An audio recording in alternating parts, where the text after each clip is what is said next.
Unpredictable is perhaps the last word that springs to mind when talking about EA's big-budgeted, heavily marketed, top-selling, and long-running sports franchises. Nonetheless, it's the word that best describes the experience of playing FIFA 14, and mostly for the better.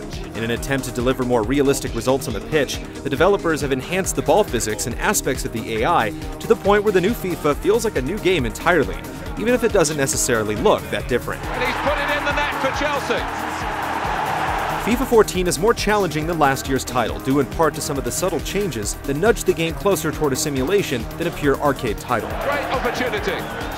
Oh, and they go to Tevez for this early goal. The first touch system now accounts for a player's momentum as well as his attributes, so you'll find that you won't be able to dribble the ball as if it were stitched to your cleats. This makes it more difficult to maintain control of the ball on offense, requiring you to slow down the pace, protect the ball, and vary your passes.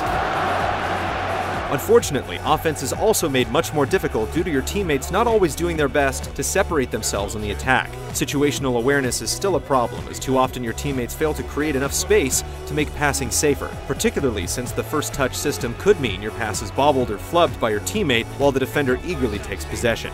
It's unpredictable and sometimes awkward. Yet while there are still issues with your teammates' artificial brains, your opponent's AI fares much better. The computer is more aggressive than in FIFA 13 as defenders sprint to cut off passing lanes and effectively use both side blocks and block tackles as they approach. You need to be careful with your positioning and your footwork, utilizing quick cuts and pivots to keep nearby defenders off balance. What a chance! And it's a goal! The controls are mostly the same, but the improved ball physics means there's more variety in what you'll see during the match, with realistic-looking and difficult-to-predict shot trajectories, off-balance shots, and more. You'll even see rebounds off the goalposts with some regularity. The physicality of the game is also better represented than in previous titles, which, when coupled with an athlete's momentum, means you can use a player's size and strength to gain a position advantage when jostling for the ball. Not easily shaken off the ball, is he? Play modes and game types are similar to what was offered in FIFA 13, though there are some additional wrinkles and tweaks that are expected in a sequel. The skill games, introduced before career matches, offer a more diverse mix of challenges to help you refine your game, and more importantly, learn how the ball behaves under different circumstances. You might have to knock down as many boxes as you can within a time limit, for example, and perform a variety of other entertaining drills that require equal amounts of precision and technique. The insanely addictive Ultimate Team mode is mostly unchanged from last year, which is no surprise, but now there's a chemistry feature to add another layer of customization to the card-collecting, coin-accumulating contest.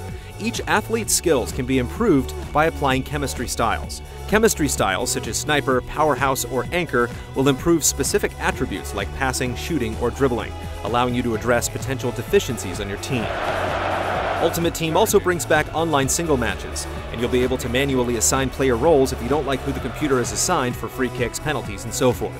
FIFA 14 has also expanded Seasons mode to 10 divisions and lets you play seasons cooperatively with a friend online, but again, there's not anything that's really new, just improved.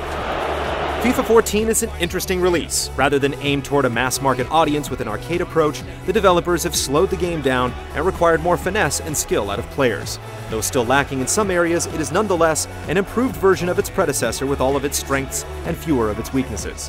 If you were expecting new play modes or reworked controls, FIFA 14 won't impress. If on the other hand, you've yearned for more realism from the series, then the improved physics and lifelike movement will find your engagement level lifted higher than Stefan El Shaarawy's hair. And it will go into the middle now. Neymar hit the bar.